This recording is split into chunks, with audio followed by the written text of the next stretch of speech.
Question हमें given है कि यदि ए बी अशून्य वास्तविक संख्याएं हैं तो x square plus b x plus b बराबर जीरो के मूल अगर अल्फा बीटा हैं तो क्या इस समीकरण के मूल ये होंगे, इस समीकरण के मूल ये होंगे, इस समीकरण के मूल ये होंगे और इस समीकरण के मूल ये होंगे। चेक करना है। ठीक है, तो हमें मालूम है कि हमारे पास अल्फा प्लस बीटा का मान माइनस ए के बराबर है और अल्फा बीटा का मान बी के बराबर है।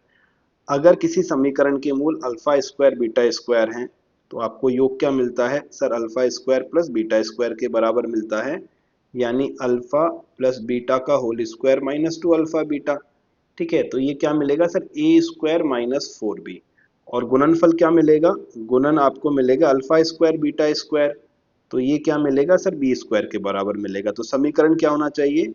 समीकरण हमें मिलेगा एक्स स्क्वायर माइनस मूलों का योग x प्लस मूलों का गुणन। ठीक है, पर ये तो इक्वेशन ऐसी लिखी हुई नहीं है, ये तो minus a square plus four भी है, ये यहाँ पर नहीं है, तो पहला ऑप्शन नहीं हो सकता, पहला ऑप्शन नहीं हो सकता।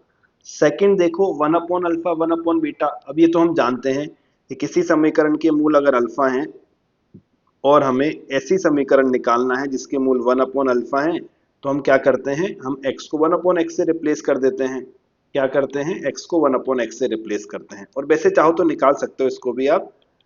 तो आपको समीकरण क्या मिलेगा? आपको मिलेगा, बेसिकली मिलेगा यहाँ पे x की जगह वन अपॉन एक्स करोगे तो one upon x square plus a upon x plus b बराबर जीरो। तो आपको मिलेगा one plus a x plus b x square बराबर जीरो। सर यहाँ पर माइनस वन है, ये भी गलत है। और चाहो तो मूलों का योग और मूलों का गुणन करो, निकल जाएगा आपका आंसर। तीसरा वाला चेक करते हैं। थर्ड में है वन अल्फा अपॉन बीटा और बीटा अपॉन अल्फा। तो योग क्या निकलेगा? योग निकलेगा alpha upon beta plus beta upon alpha बराबर alpha square plus beta square upon alpha beta. तो ये आपका बनेगा अल्फा प्लस बीटा का whole square minus two alpha beta upon alpha beta.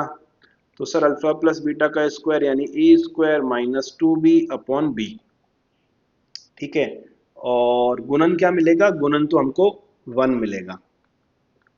समीकरण क्या बनेगी? समीकरण बनेगी एक्स स्क्वायर माइनस योग क्या है? ये रहा, इनटू गुणन क्या है? वन।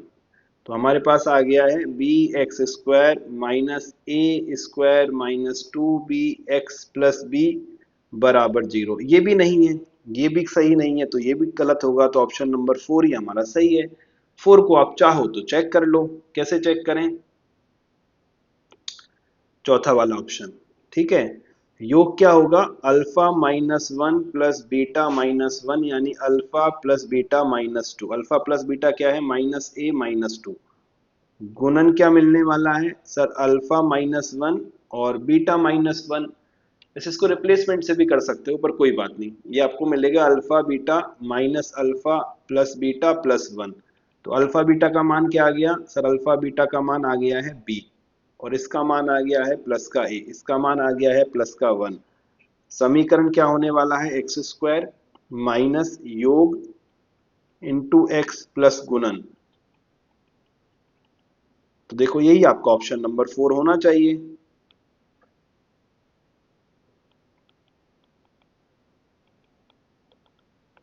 तो option number four correct answer है।